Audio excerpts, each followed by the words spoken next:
In today's society, radio continues to play a significant role, impacting how information is consumed. It is one of the oldest mediums of communication that is still around and has withstood the stand of time. In today's episode of Ask the Experts, we are joined by an award-winning news guy, David Bishop. David Bishop currently serves as the broadcast editor for the Future Media News and sits as an Exco member at the Editors Forum of Namibia. In today's episode, we aim to discuss the role of radio journalism in the contemporary society and how it impacts national discourse and public opinions.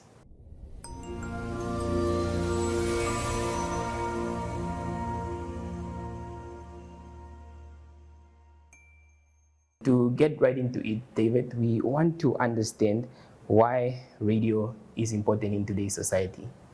Well, I think especially in today's society, when we're looking at accessibility, we saw during COVID specifically, access to information and how important it was to be able to access accurate information. And I think, not taking anything away from newspapers, they have to be doing it. But as they move online, a lot of content is ending up behind paywalls. And that makes it less accessible to a lot of people. Radio doesn't have that dilemma. Radio is all about getting the information out there to as many people as we possibly can. So I think especially in today's society, as more and more information gets hoarded, let's say, radio becomes increasingly important as a medium to get the information out to as many people as possible. And also, remember in the African context, a lot more people have access to radio than to things like the internet or television even.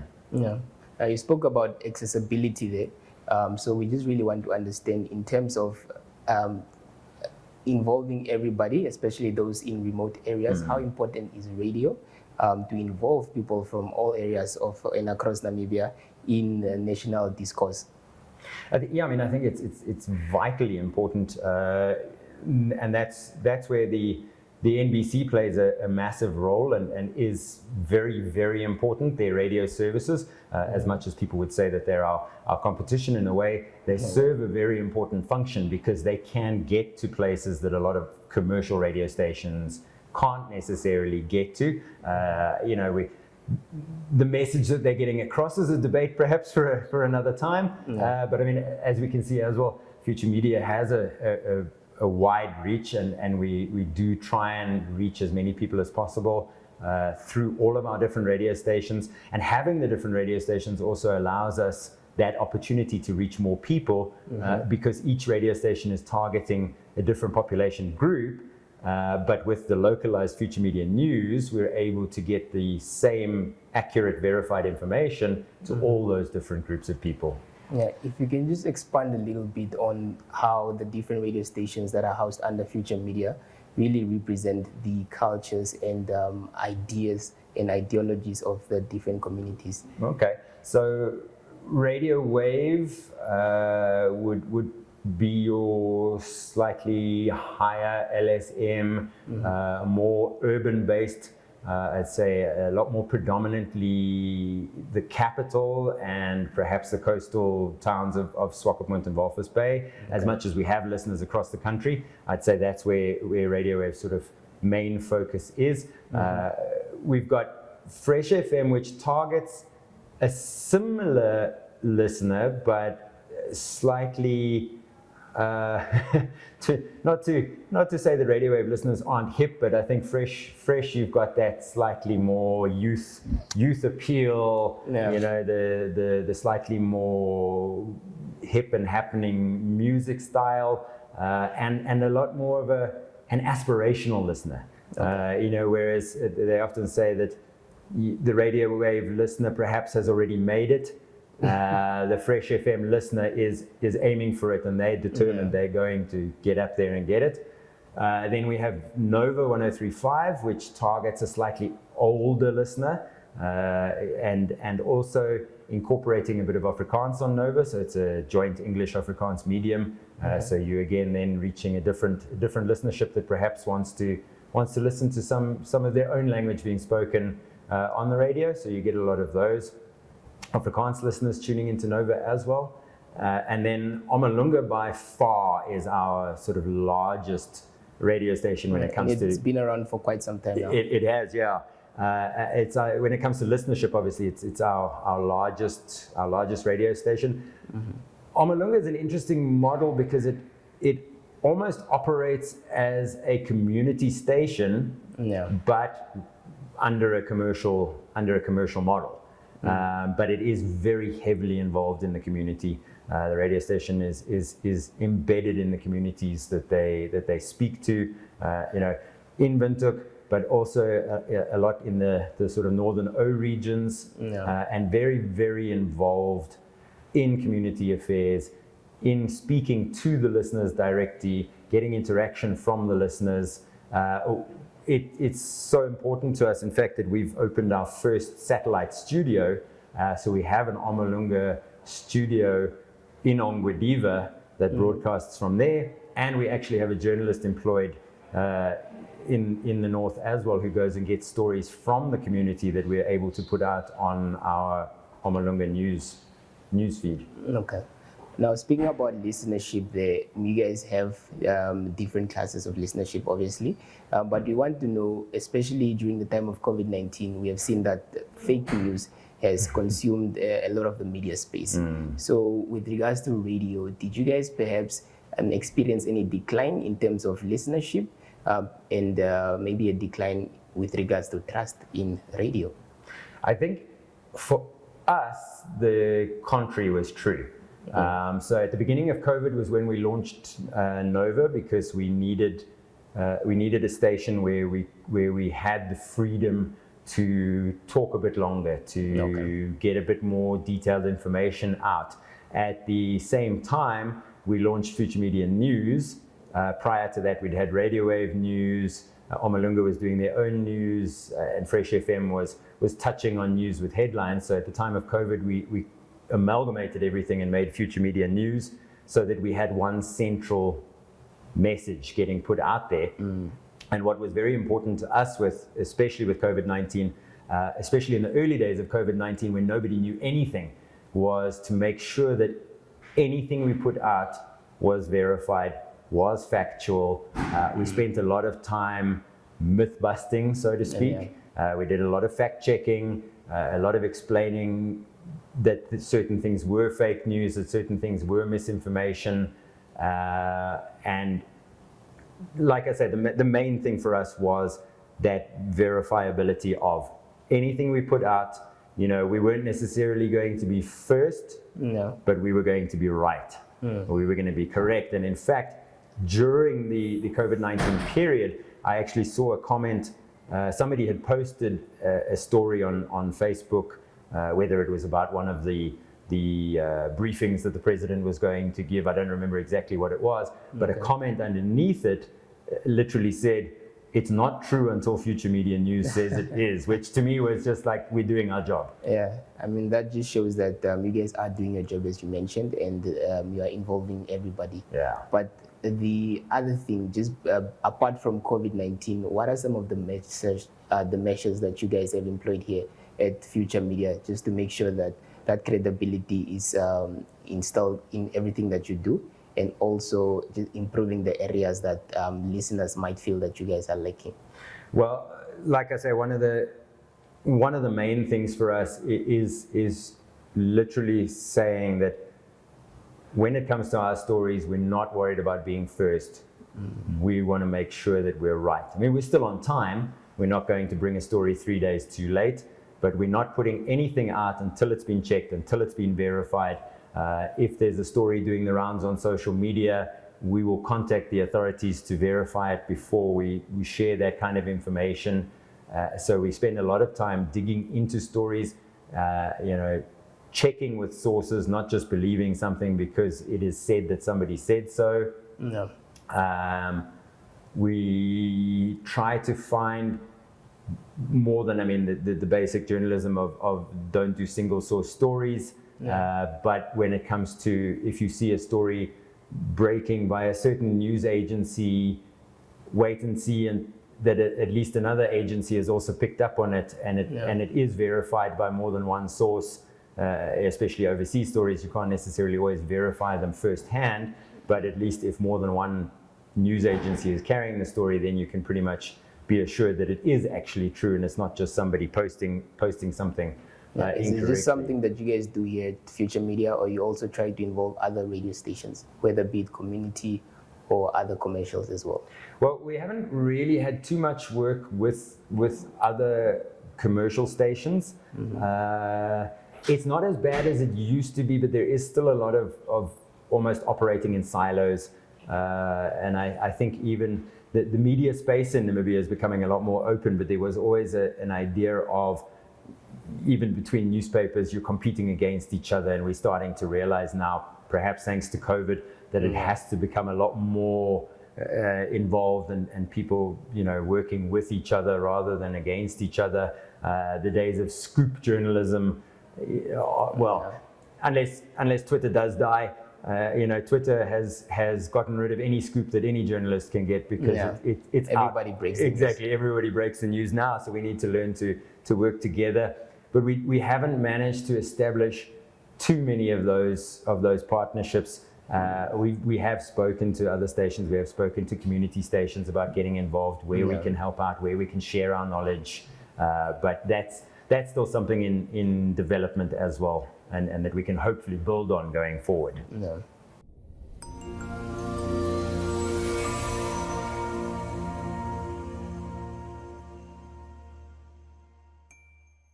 Today we are set here with David Bishop to try and really understand the importance of radio journalism, the role it plays in today's contemporary society, and how it influences public discourse and information sharing.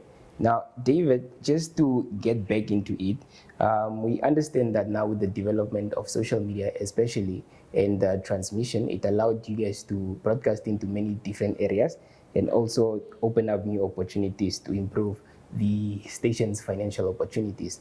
But there's a big worry from people that say that maybe radio stations are shifting away from being a bit of local as they try to make that financial gain. What are your thoughts on that? I mean, local is always going to be important for radio stations, especially. I think if you look at podcasting, Spotify, people have so many opportunities for different types of entertainment. Everyone's car is now Bluetooth enabled, and you can listen to music on your phone instead of the old days where you could literally only tune into the radio station. So where radio stations will win, the only way that we can beat the Spotifys of the world is by being local. Yeah. You need to be able to give somebody something that they can't get from Spotify, something that they can't get from tuning into any other radio station on the planet, as they are able to through their phones these days. And that is local content, that is localizing stories. It's not to say that international news isn't important, but how do you localize that international news? Russia invades Ukraine. How does that affect me at home? So local is definitely going to be important. It's increasingly important for Future Media and for Future Media News. Part of our growth is going to be focusing on creating and generating a lot more local content. As you say, traditionally, it has been easier and cheaper to get, let's say, international foreign content. It's difficult to get local content because it requires boots on the ground, it requires resources, but it's definitely a focus area for us, is that we want to become a known and trusted source for local news as well as local content. Yeah, and this is, I guess, the same for other stations as well? I'd assume that for all stations, yeah. I mean, one of the things that like you said about social media is there is the element, not just for radio stations, for newspapers, for TV, is that everybody has to change the way that they think of it. So for us, instead of thinking radio first, we have to start thinking multimedia. Yeah, where are the people? Where can we get? So when the SWAPO Congress elections are announced, or when the repo rate decision is announced, when the fuel price decision is announced, you can't wait. Like we said, everyone breaks the news on Twitter, so we can't wait for the news bulletin at the top of the hour. So we'll put the news out and break it out on Twitter and on Facebook, on Instagram, but then say stay tuned for more. And I think the role then becomes that social media becomes the platform to just get the message out, and the role of the radio news, the newspaper, the television is as more of an explainer. Yeah. So the fact was put out. What does that fact mean? How does it impact me? And we become more of an explanatory medium rather than a breaking news medium. Yeah. And the other concern that people also share is that radio nowadays seem to be more about the music. I guess that is also just to gravitate people in more listenership, entertain them a little bit. But in terms of the news, they are breaking a bit from that. Now on programs that are about the news are becoming shorter and shorter, and all that people are getting these days is music. Yeah, I think that's almost sort of a catch-22. It reminds me a lot of where people say, you only cover bad news. Why don't you cover good stories? And the research has gone into it is that it's because the people don't necessarily realize it, but they want the bad news. They buy the bad news. A newspaper with a shocking headline sells more than a newspaper with a good headline. And the same, I think, holds true for the radio stations, is that, it is that catch-22. Do we create more talk content, or do we focus more on the music? Because if we're competing with the Spotifys and with the places where people want the music and they just want to be entertained, we need to start creating, or giving them more music. But it's a delicate balancing act.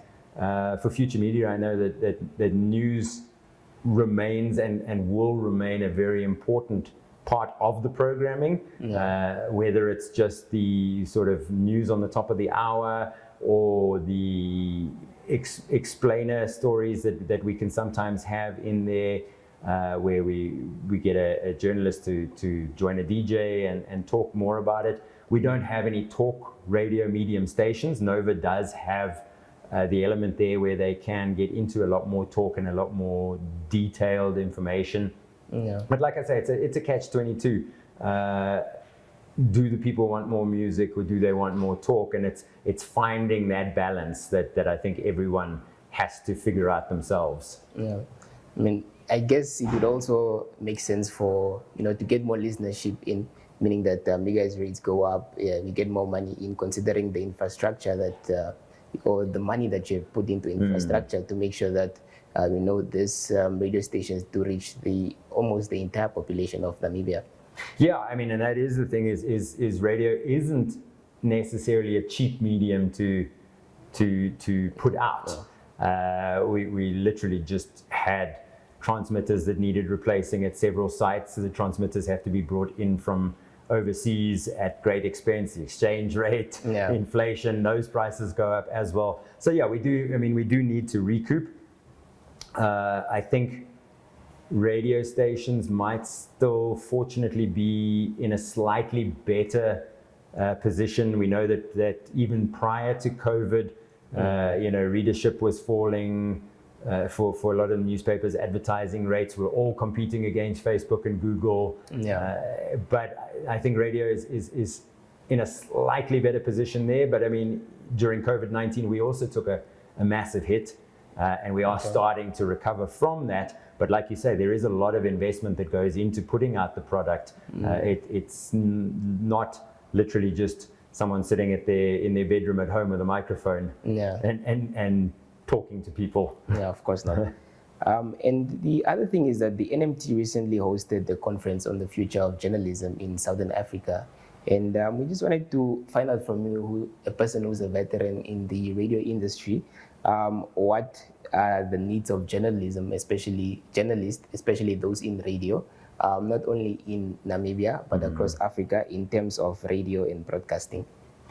Radio is that tricky medium. I was speaking to someone about it this morning, is you need to have a combination you have to be a good journalist, but you also have to have a good voice. No. You could be the best, most award-winning journalist on the planet, but if you don't speak well, we can't necessarily use you for radio. Yeah. So radio's got that problem, so to speak, of needing the voice as well. I think what radio stations need going forward, and especially sort of from a news content side of things, is, let's say, less of an influencer culture, so to speak. I know a lot of people are talking about how radio stations should be replacing DJs with people who instead have massive followership on social media, because you can bring those people too, but it doesn't always necessarily translate so easily. I mean, we see that is to an extent working very well in South African space, but I guess that is because the radio industry is a little bit more developed in comparison to Namibia. Yeah, there's radio in South Africa, there's a lot more competition. There are a lot more people waiting to take somebody's job, so there can be a lot more pressures put on them to have the followership. But I mean, that's an interesting debate, because does radio actually lose by becoming a social media platform, or becoming an influencer draw card? So do you lose that quality of because I mean, even radio DJs, not necessarily trained as journalists, do practice a form of journalism. And if you now just looking at people who putting somebody on air simply because they have massive followership, does it detract from the quality of the product that they're putting out there? I'd say for radio stations, what you really need is people who are widely read. We need a reading culture. I know Gwen from NMT, she speaks often about how we need to develop a reading culture in Namibia. We need people to read more and read more widely, and I think that would definitely benefit radio stations, radio news, newspapers, television, right across the board. It would definitely benefit. The conference was really interesting. I attended and looked at a lot of the developments. Some of them are a bit scary, maybe, for like an old guy like me, when I start having to think about, okay, am I going to do TikTok news bulletins, and am I cool enough to do TikTok news bulletins? So we are going to need those skills. We're going to need the youth who have the ability to create TikTok videos that I don't necessarily have the ability to create. Everything would then change with also the change of time and what technology is requiring from everything in that time. Exactly, yeah. And just like that, ladies and gentlemen, we have come to the end of yet another episode of Ask the Experts, a platform by the NMT in which we engage noted experts on one-on-one discussions. In today's episode, we engaged David Bishop to try and understand the role of radio journalism in today's contemporary societies, how it influences national discourse and public opinion. But don't just stay here. Please do find us on all social media platforms and keep the conversation going there.